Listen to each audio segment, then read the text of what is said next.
Saudari-saudaraku yang terkasih, berjumpa kembali bersama saya Inspirasiku di Antara. Renungan harian Kamis 12 Desember, Pekan Advent yang kedua.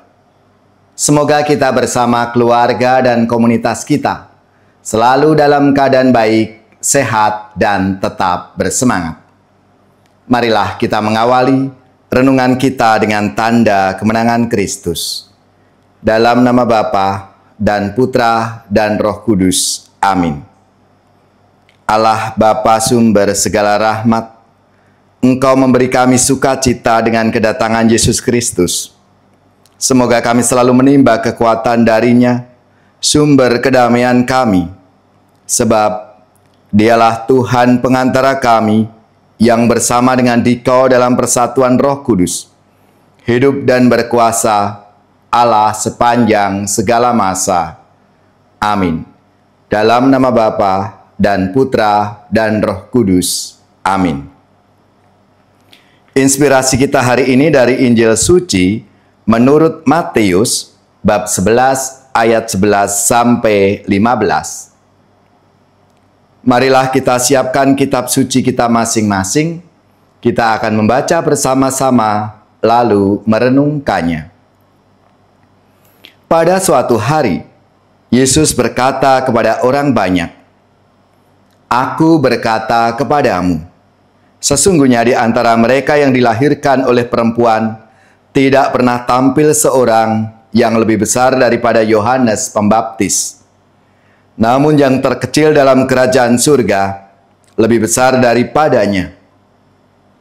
Sejak tampilnya Yohanes Pembaptis hingga sekarang, kerajaan surga dirongrong dan orang yang merongrongnya mencoba menguasainya. Sebab semua kitab para nabi dan kitab Taurat bernubuat hingga tampilnya Yohanes. Dan jika kalian mau menerimanya, Yohanes itulah Elia yang akan datang itu. Barang siapa bertelinga, hendaklah ia mendengar." Demikianlah sabda Tuhan. Terpujilah Kristus. Saudari-saudaraku yang terkasih, dalam sabda Tuhan hari ini Yesus berkata, "Siapa bertelinga, hendaklah ia mendengar." Mengapa Yesus perlu menegaskan hal ini? Bukankah telinga memang dipakai untuk mendengar? Rupanya dalam kenyataan ada orang yang sebetulnya memiliki telinga yang sehat dan bagus, tetapi tidak digunakan untuk mendengarkan karena kedegilan hati. Ada yang punya potensi atau bakat, namun tidak dimanfaatkan sesuai dengan fungsinya, sehingga menjadi sia-sia. Dengan kata lain, orang menyia-nyiakan apa yang Tuhan berikan dengan cuma-cuma dan dalam jumlah yang banyak. Saudari-saudaraku yang terkasih, dalam kehidupan sehari-hari ada banyak nasihat, ada pengetahuan, sharing pengalaman dari berbagai orang, saudara-saudari budiman, namun tidak didengarkan dengan baik sehingga berlalu begitu saja. Ada begitu banyak sabda Tuhan yang kita dengarkan lewat pewartaan para pelayan sabda, bahkan dapat kita baca sendiri bila ada kehendak. Namun semuanya itu berlalu tanpa memberi efek pada pertumbuhan rohani, karena tidak sungguh mendengarkan, menghayati, dan menghidupinya.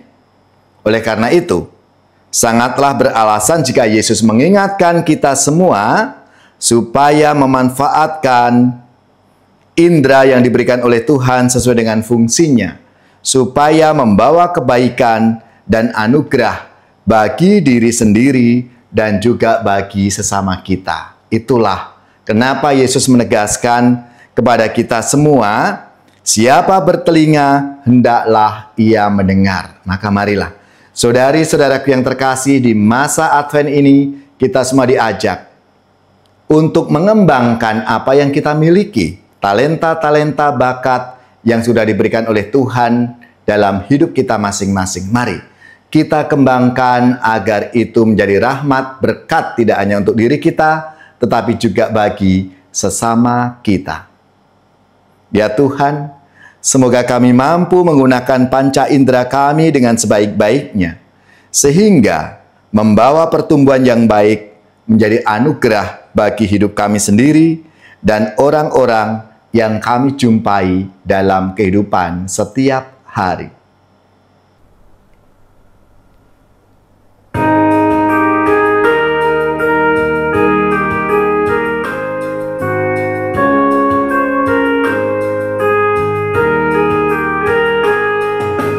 Wahai saudara, siapkanlah diri, mari menghadap Tuhan Allahmu. Mari saudara, satukanlah hati, hilangkan rasa bimbang dan ragu.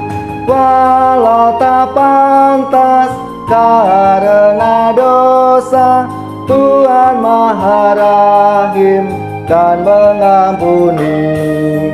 Marilah menghadap Tuhan Allahmu, hilangkan rasa bimbang dan ragu.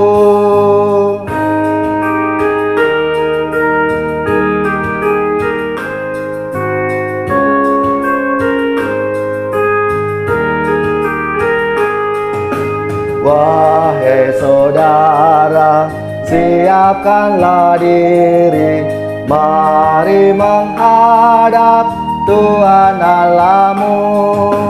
Mari saudara, satukanlah hati, hilangkan rasa bimbang dan ragu.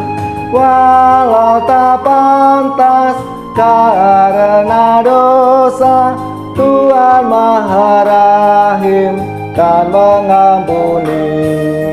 Marilah menghadap Tuhan Allahmu, hilangkan rasa bimbang dan ragu.